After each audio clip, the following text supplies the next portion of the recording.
2024 के वर्ष का राम राम। साथियों, इस नए संसद भवन में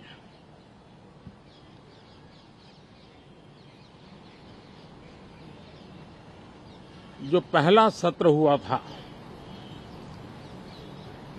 उसके आखिर में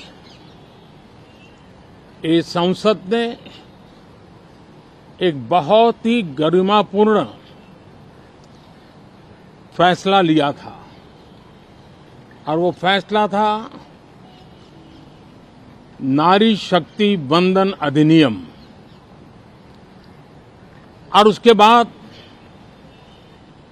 26 जनवरी को भी हमने देखा किस प्रकार से देश ने कर्तव्य पथ पर नारी शक्ति के सामर्थ्य को, नारी शक्ति के शौर्य को, नारी शक्ति के संकल्प की शक्ति को अनुभव किया। और आज बजट सत्र का आरंभ हो रहा है, तब राष्ट्रपति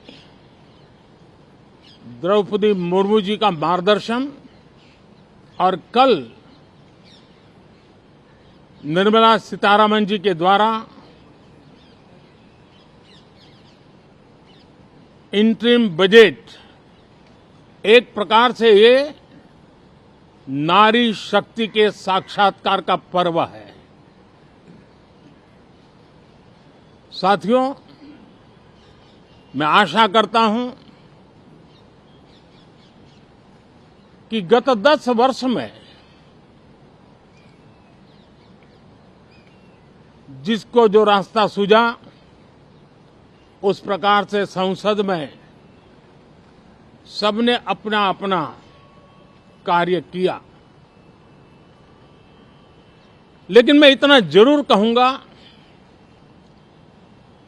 कि जिनको आदतन हुड़दंग करने का स्वभाव बन गया है, जो आदतन लोकतांत्रिक मूल्यों का चीरहरण करते हैं, ऐसे सभी माननीय सांसद आज जब आखिरी सत्र में मिल रहे हैं, तब जरूर आत्मनिरीक्षण करेंगे कि 10 साल में उन्होंने क्यों किया। अपने संसदीय क्षेत्र में भी 100 लोगों को पूछ ले, किसी को याद नहीं होगा, किसी को नाम भी पता नहीं होगा जिन्होंने इतना हुड़दंग हो हल्ला किया होगा।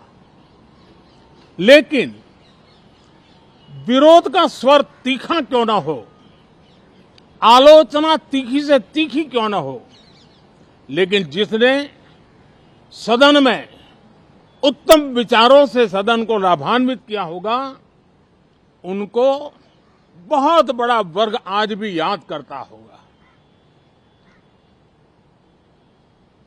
आने वाले दिनों में भी जब सदन की चर्चाएं कोई देखेगा, तो उनका एक एक शब्द इतिहास की तवारीख बन करके उजागर होगा।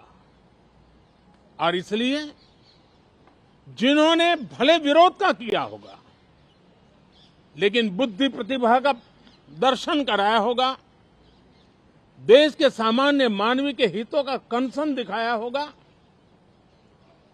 हमारे खिलाफ तीखे से तीखी प्रतिक्रिया की होगी, उसके बावजूद भी मैं अवश्य मानता हूं कि देश का एक बहुत बड़ा वर्ग,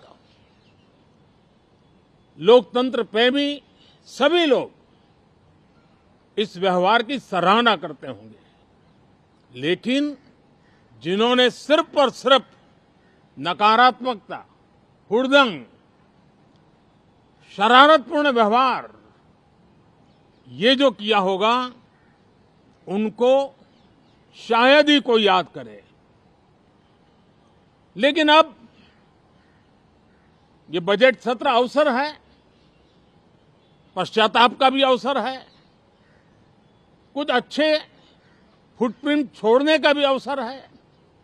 तो मैं ऐसे सभी माननीय सांसदों से आग्रह करूंगा कि आप इस अवसर को जाने मत दीजिए, उत्तम से उत्तम परफॉर्म कीजिए, देश हित में उत्तम से उत्तम अपने विचारों का लाभ सदन को दें और देश को भी उत्साह और उमंग से भर दें।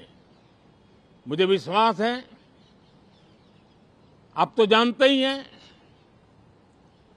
कि जब चुनाव का समय निकट होता है तब आमतौर पर पूर्ण बजट नहीं रखा जाता है।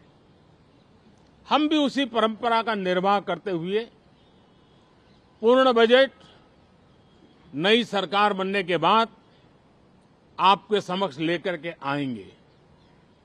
इस बार एक दिशा निर्देशक बातें लेकर के देश की वित्त मंत्री निर्मला जी हम सबके सामने कल अपना बजट पेश करने वाली है। साथियों, मुझे विश्वास है कि देश नित्य प्रगति की नई नई ऊंचाइयों को पार करता हुआ आगे बढ़ रहा है। सर्वस्पर्शी विकास हो रहा है, सर्वांगीण विकास हो रहा है, सर्वसमावेशक विकास हो रहा है। ये यात्रा जनता जनार्दन के आशीर्वाद से निरंतर बनी रहेगी। इसी विश्वास के साथ फिर आप सभी को मेरा राम राम।